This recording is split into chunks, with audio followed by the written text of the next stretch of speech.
I think it's exciting that we can, that we have this honor and privilege and the ability to reach out to people in this nation, which is great. Well, it's my great privilege to welcome Graham Leishman to the stage.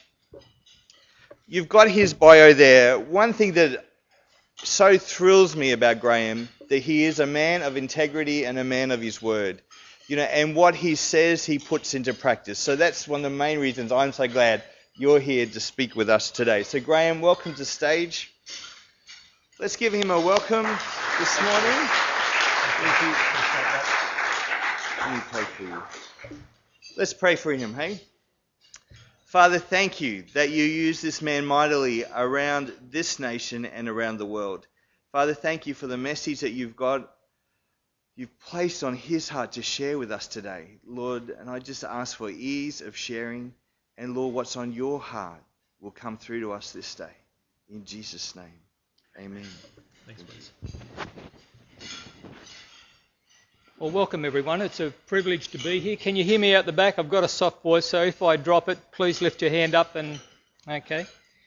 After John and Bruce, there's probably not a lot I need to say because John pretty well covered everything that I wanted to say, and Bruce got most of it right at the front end about breaking things, asking forgiveness, and how do you deal with the issues that you've been dealt with in life. And that's pretty much what I wanted to talk to you about today. So it was very poignant, John. I really loved your testimony. It was fantastic. Thank you. Just quickly going over my business. This is a little bit back to front. We're going to show you a what do you call these things?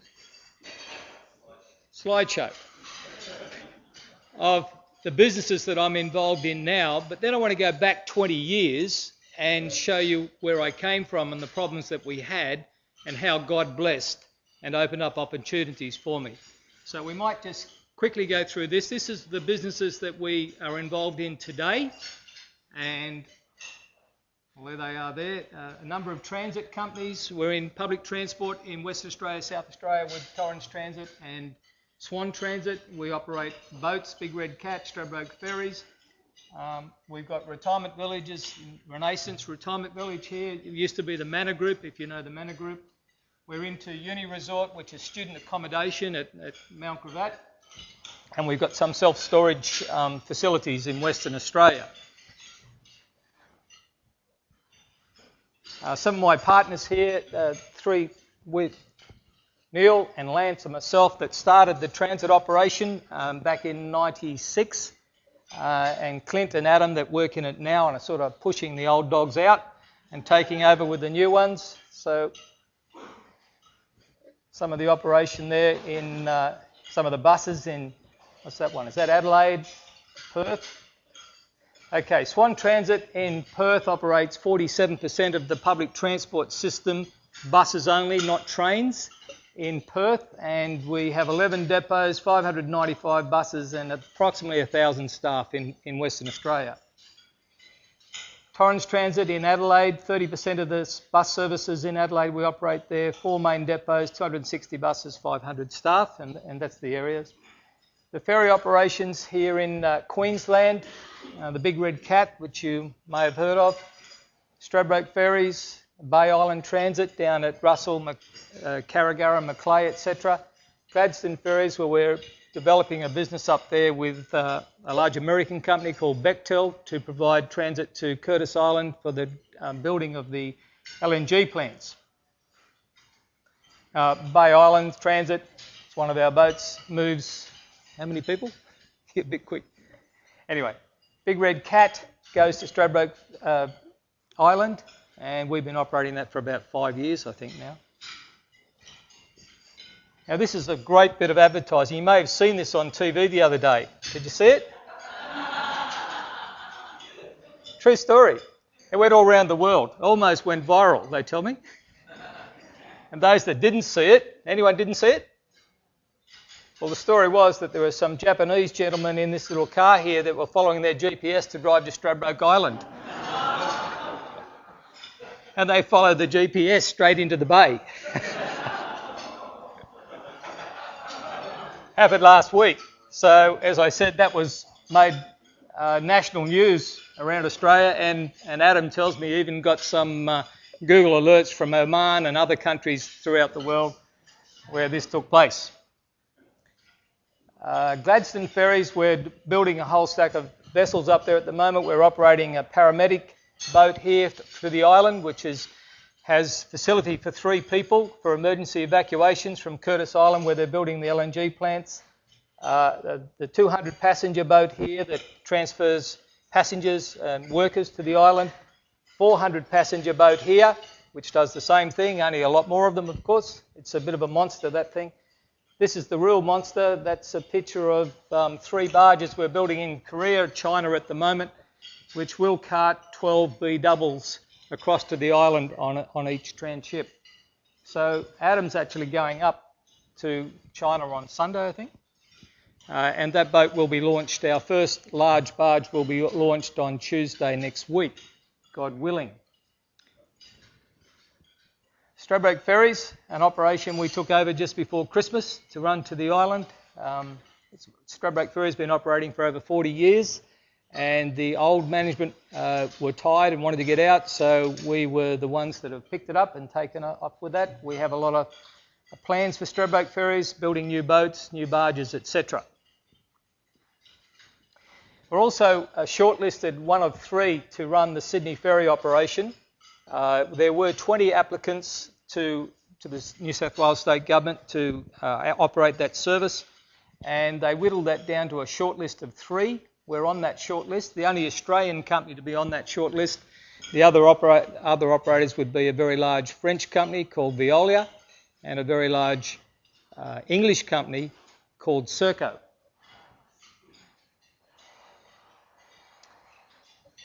A little bit of philanthropy that we do there that Adam's brought up for us. You can see we're able, through our business, and my 2 partners in the transit side are heavily involved in doing different work. Neil Smith, that I pointed out to you before, has just returned from Sierra Leone only last week, where he's establishing a work over there to assist. They're very, very poor in Sierra Leone, and he wants to assist with all sorts of different issues. Anyway, you can read that for yourselves, I think. There's an interesting picture down here. I returned about a week ago from Nigeria, Lagos, and in Lagos, it's a very large city, 10, 12 million people or something. The main CBD is on an island, and 3 million people a day try to get to the island on 3 roads. The congestion is horrific. We think we've got congestion here. Over there, they can sit in traffic for 4 or 5 hours on their way to work and on their way home every day, and one of the bridges is 16 kilometres long into the city, and if it's 2 lanes on either side, if there's an accident, you could be there for 24 hours. You just can't get off the thing. And yet, being an island where Lagos is the CBD, there's huge harbour, you can run a whole stack of ferry services. Instead of taking 5 hours, it might take 25 minutes. So there's a push with the Australian government and the American government to finance potentially up to 200 vessels to run in Lagos. And I was over there with one of my partners, Neil, looking at how this could work on the operational side, etc. But the interesting thing about running around in Lagos Harbour is that there are pirates there. Hence, we went out on the police boat. Can you see the policeman here with his submachine gun? He's to protect us. So it's a pretty exciting day. On the back of the... It looks like we're pretty happy there, but we didn't see any pirates on that day, so I was extremely happy, actually. Even on the police boat, on the back of they had 200 horsepower motors on the back of the boat, which had a big Kevlar cage came down over the back or all around, surrounded the motors. And I said to the skipper on the boat, I said, what do you got all that stuff around the motors for? It must overheat. He said, oh no, that's Kevlar. I said, yeah, well, so what? He said, well, that stops the pirates shooting our motors out and demobilising us and then coming and taking whatever they want. So they actually have these big guards they put around the motors so the pirates can't shoot them out. Next one. Right, the retirement village side. This is my partner in crime. He's sitting over here with me, Ross, in Renaissance Retirement Living. We originally, in 1994, we established the Manor Group, and we built 2 villages prior to Renaissance, which is at Victoria Point, and that was the Manor Group was bought out a few years back. We now are building a Renaissance Retirement Village, which will, when it's finished, will have 320 odd villas, 75 serviced apartments. That's it there. At the moment, we've built over just on 200 villas, and the next 100 will be built on this side of the creek there. So plenty of work there. Uni Resort, stakeholders there. Uni Resort is a student accommodation facility at Mount Gravatt that we own and operate. And you can see what's happening there. And we've got about 330 students in there, I think, from international students from all around the world. We have some self-storage, which is quite boring, so we'll move on. And we do some property development here in Brisbane, and with Jason sitting over beside Ross, one of our partners there. And that's a development in Hurston Road. Is that Hurston Road? Yep, Hurston Road. And this is one that Jason's working on for Gladstone. So I think what's the next? No. Okay, oh yeah, some charitable boards I'm on. Okay, or was on. Almost in College, Scripture Union, Youth for Christ, and Opportunity International Microfinance for the Poor, which we were able to do a number of field trips to the Philippines and to India, where we actually distribute money to the poor to help them set up a business and to work their way out of poverty. Okay, go back one. We'll just leave it there for the time being. Now, I've only got 3 little cards, so I've got to be quick. I've got 10 minutes to tell you the story of where I came from. That's where we are today. In 1989, we were running an express coach service from Melbourne to Sydney to Brisbane to Cairns, and we had a local bus company out in the Redlands called Bayside Bus Lines. I had left my family, or we had family businesses on the Central Coast of New South Wales, and we'd sold those businesses, and I'd moved to Brisbane to get involved in Bayside Bus Lines and Sunliner Express. One evening in October 1989, about 2 a.m. in the morning, I received a phone call to say that there'd been a very bad accident on the road. It looked like one of our vehicles was involved, and there'd been a number of deaths. There was, in fact, 18 deaths, and at that stage it was the largest road accident death-wise in Australia. The time that I received that at 2 a.m. in the morning, I couldn't believe the phone call. It was horrific, to say the least, and it really, really got me on my knees beside my bed for most of that night as we tried to work out exactly what was happening. Couldn't do anything, just had to wait for sketchy reports coming in. Long and short of it was, there was a truck heading south where our coach was heading north with a full load, and the truck driver went to sleep at the wheel. Double lines, ran a corner, went straight across through the corner and ploughed into the side of the coach, ended up killing 18 people and himself. He was found to have 80 times the legal limit of amphetamines in his blood after the accident. He had actually travelled from Melbourne the day before to Brisbane non-stop, was pulled over in Brisbane by a policeman and checked his logbooks and found that he was outside the legal limit for driving. Policeman gave him a ticket and said, go and have a sleep. Well, he went to Golden Circle, picked up a load of pineapple cans and took off again to Sydney. So he didn't have a sleep. So anyway, long and short of it was that over a period of time, that business that we had established failed, in the sense that we were turning over approximately $27 million in that business in that year or before the accident. Within 3 months, we were turning over $9 million, and it went from bad to worse in that situation. We were able to turn the business around and gradually cut back on our expenses and all that sort of thing that you do in that situation to get the business into a situation where it was actually breaking even. And for a period of 12 months, we continued to trade through the Bayside Bus Lines and turn the whole business around, and it was working okay. Until one day we received a phone call from the Education Department to say that one of the big cheques we got every month was a cheque for carting school children around the Redlands. The Education Department was, for whatever reason, running late with their cheque. They had a problem with the computer or something or other, and they advised us that they might be a week late with their cheque.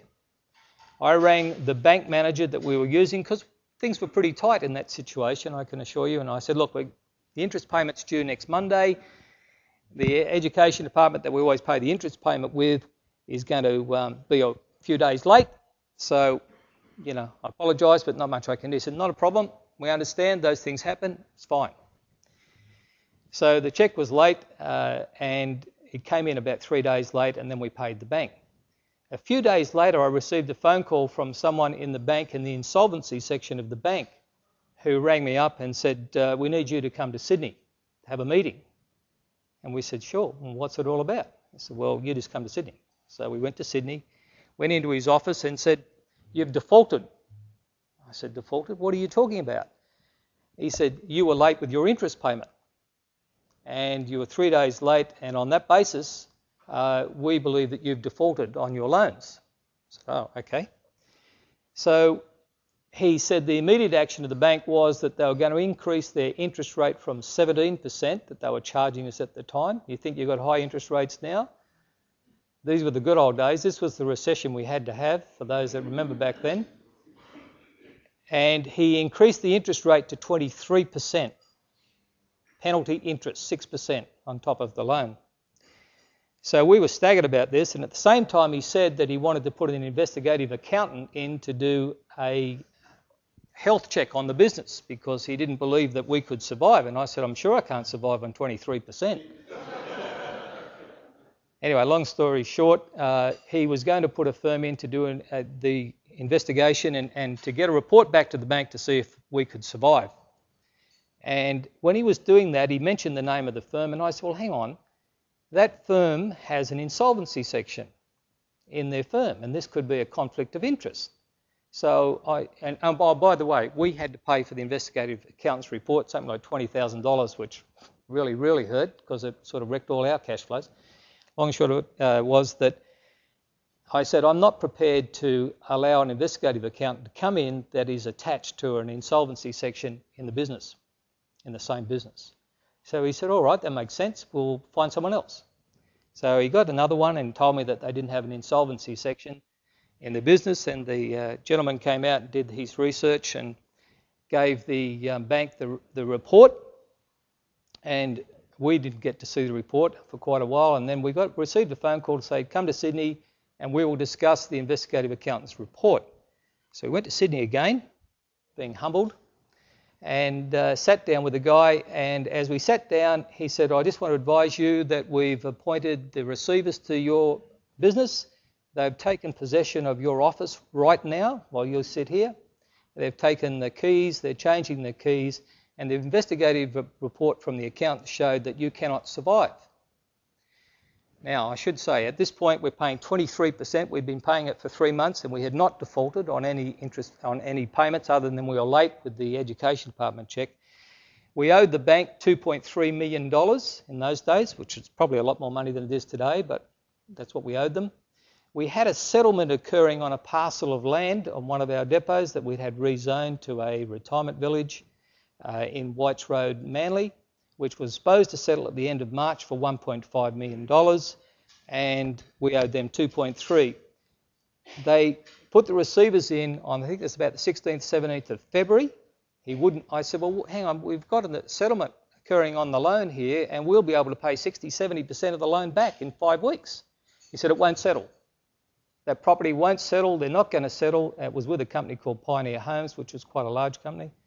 I said, well, I've spoken to the state manager of Pioneer Homes only yesterday or the day before, and he assures me they're going to settle.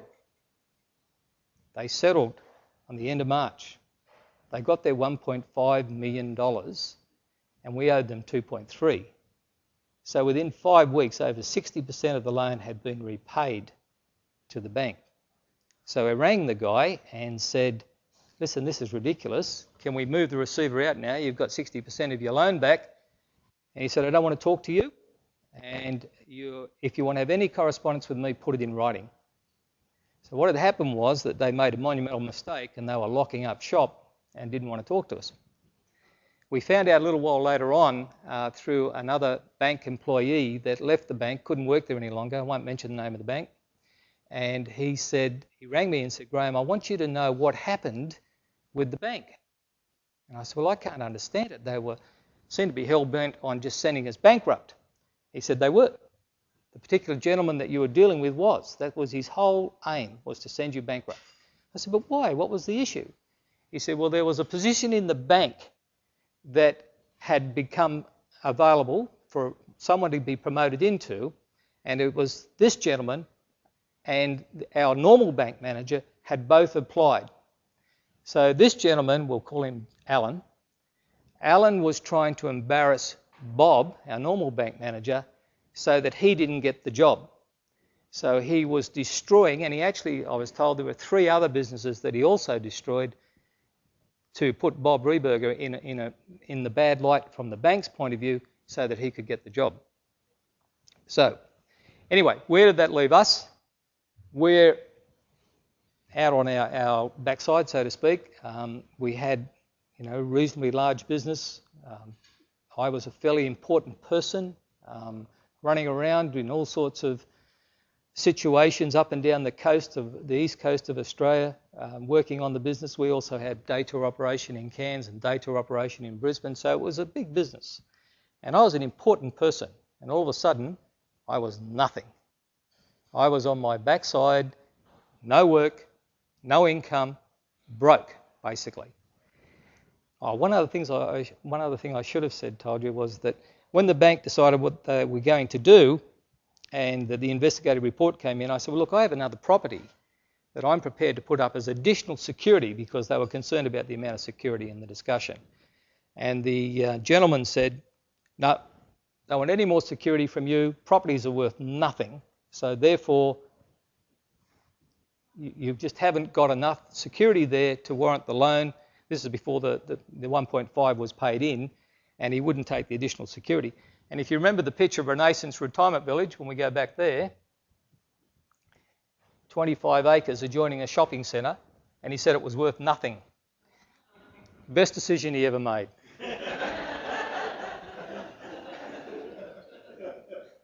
It really was the best decision he ever made.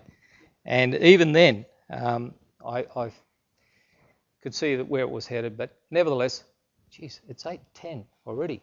Where's? How long have I got? You sure? Because I can sit down now.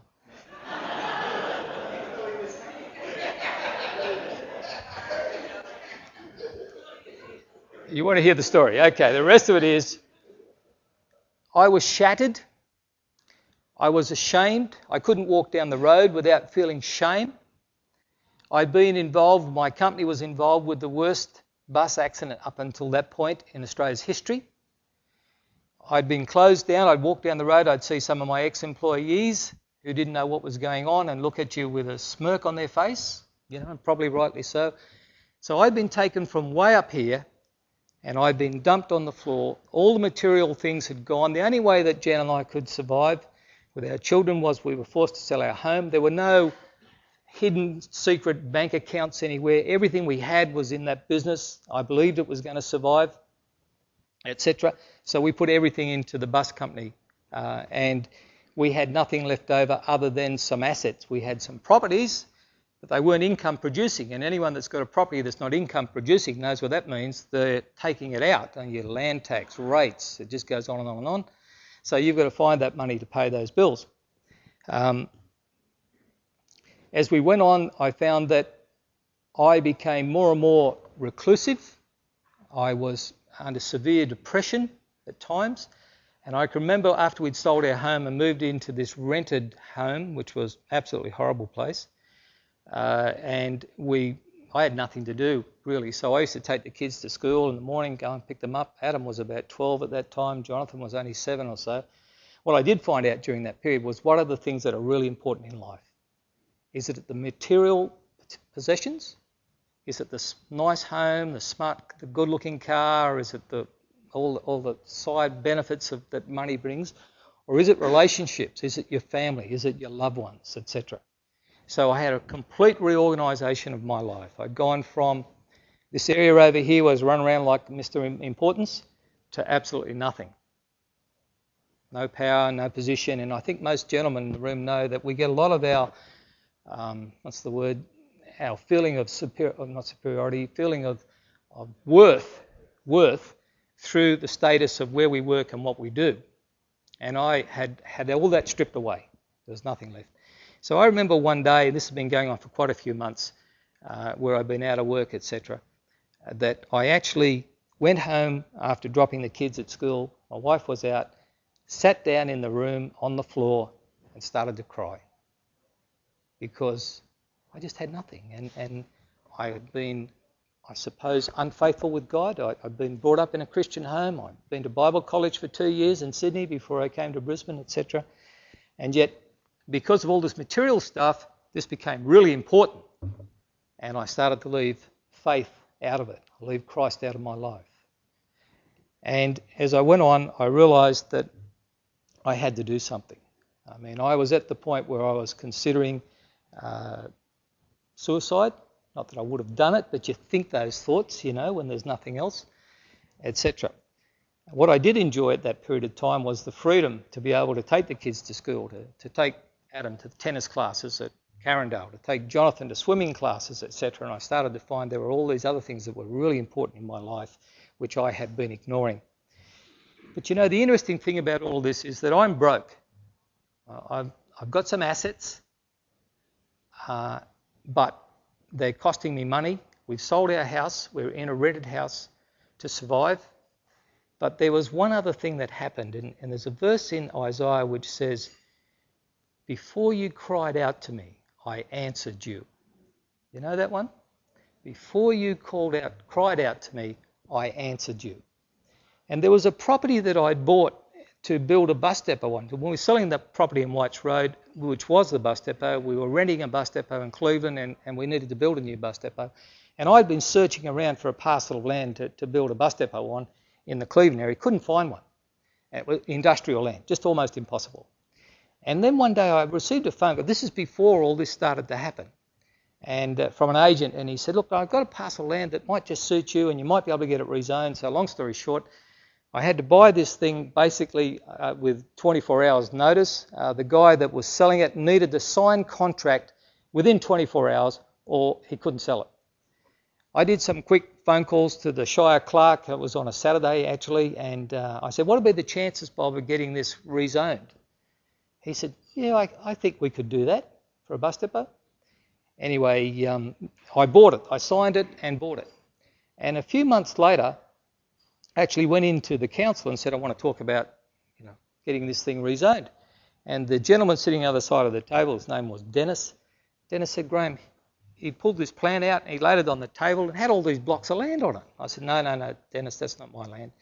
I bought 40 acres, rural, non-urban, as I understand, and I want to get it rezoned because across the road from some industrial and we need a bus depot." He said, "Graham, that's your land." I said, "Dennis, there's a whole stack of blocks of land on there. I got one 40-acre parcel." He said, "Graham, it's approved subdivision." And I still to this day look back and I see the miracle of God that he heard my cry beforehand. It's a bit interesting. Obviously I'm in the bad books with all the banks, and how do I get money to develop this subdivision, which we decided not to build a bus depot anymore when it was... Didn't take long to make that decision. And my accountant at that stage, a gentleman by the name of Ken Redden, said, "Graham, I want you to go into Brisbane and see the bank manager at a totally different bank from where all the problems were, and he will help you with the money you need to do that subdivision." I said, "Ken, I don't know this guy. He doesn't know me. I've got a bad credit rating. Just go and see him." So I went in and saw the gentleman in Brisbane, and he was a couple of years off retiring, and he said, "Oh, Ken's spoken to me about you." They were good friends apparently. And he said, "How much do you need?" And I said, "Look, do you know where I am at? Do you know what I've come through?" I wanted him to be fully aware. He said, "I know all about it. Ken's told me everything. Now, how much do you need?" So he gave a loan to me to be able to go on and do that subdivision, which eventually was quite a profitable subdivision and was able to get us re-established. I look at that today and I see the hand of God, the miracle that he provided. The land that I bought for a bus depot, which already had an approval for a half-acre subdivision, which the agent didn't even tell me. and then the ability to finance that development to get us into a position where we could go on. From there we went on, and from little things, big things grow. You've all heard that lately. We were able to develop with Ross the first retirement village in 1994, which was Cleveland Manor, part of the Manor Group. From there we went on and did Wellington Manor. The first one was 69 villas, the next one was 163, and then Renaissance now is 320.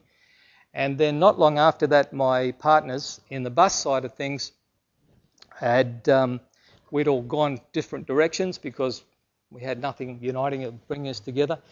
There was an opportunity came up in Perth to tender for the government wanted to tender out a very small bus operation in a place called Midland in Perth. It was only 36 buses, I think. We tendered on that, and believe it or not, we won it. Well, from little things, big things grow. 36 buses, now we've got 700 or 800 buses, all contract to governments, Western Australia, South Australia, etc. So look, I could go on and tell you a whole stack of things, but it's 20 past 8. And I know that Wes wants to make sure we finish at 8:30. So, as Bruce said earlier about the billy cart that was broken, and his son had to accept that situation of where it was busted. I had to accept the situation of where I was busted. I absolutely hated two men. Hated them. One was the receiver who had lied on his investigative report. When he came into the business, we gave him all the forward cash flows, all the budgeting, the whole thing that showed that the business would survive and could actually prosper. Threw him on the floor and said, don't want to see him. He did his own, and I did the forward forecast at 17%. He did his own at 23% and showed that the business was going to fail. But he didn't take into account the fact that 60-70% of the loan was repaid within 5 weeks of the bank exercising their rights. So I hated him. I hated the guy in the bank that had set about to destroy my business and my life. And I had to learn over a period of time that I had to forgive, because I was filled with bitterness and anger, not just at them, but for quite a while at God also. And I had to learn that if I wanted to have my life go forward and to live a decent sort of life, I can't hold that hatred and bitterness in my life. It's got to go. So I prayed about it, and it was really, really hard. And I remember one day when Jan and I were walking through Carindale, who should we see but the receiver? Unfortunately, his name's Graham too. And I really wanted to hit him, but I walked over and said, hello, Graham, how are you? And shook his hand. He was a bit staggered by this, and we had a bit of a discussion. And at that stage, I'm personally now in trouble financially because of the business's situation, so I had to deal with my situation legally. And believe it or not, he started to give me advice. And the advice was really good. So he advised me to go and see a certain person in town, which we did, and he was able to sort out my own personal situation, which was good. So all I can say on through this, if we can go to the next verse. I've been speaking too much, but during the middle of all this, I received a letter from a very good Christian friend of mine in Sydney who wrote to me in the middle of my problems and knew that I was struggling, and he said, Graham, and he gave me this verse, for I know the plans I have for you, declares the Lord, plans to prosper you and not to harm you, plans to give you a hope and a future. That verse was like a ray of sunshine bursting into my life, because from that point on, I knew that God was still with me and that he would carry me through. And that verse today is still one of my favourite verses, etc. There's a little book that I talk about, and look, I know a lot of people have been to my talks before, and I apologise for telling you the same story, but this little book, Jabez, The Prayer of Jabez, Bruce Wilkinson, sold more than 10 million copies in New York, and etc. The #1 bestseller in New York. It's a great book, and it talks about this verse, Jabez, which is in the story of all the different lineages and all the names, and he begat hit and begat and begat and begat, and you don't even bother reading it. But right in the middle of the begatting was Jabez. And Jabez cried out to God, "Oh, that you would bless me and enlarge my territory. Let your hand be with me and keep me from harm so that I will be free from pain." And God granted his request. Great little book. We pray that regularly in my home. I pray it over all my children, over all my businesses, over all my partners. And I pray that exact prayer. And I pray and ask that God will grant our requests. I think that's about it, Wes. I could go for another couple of hours, but I'll give it a miss.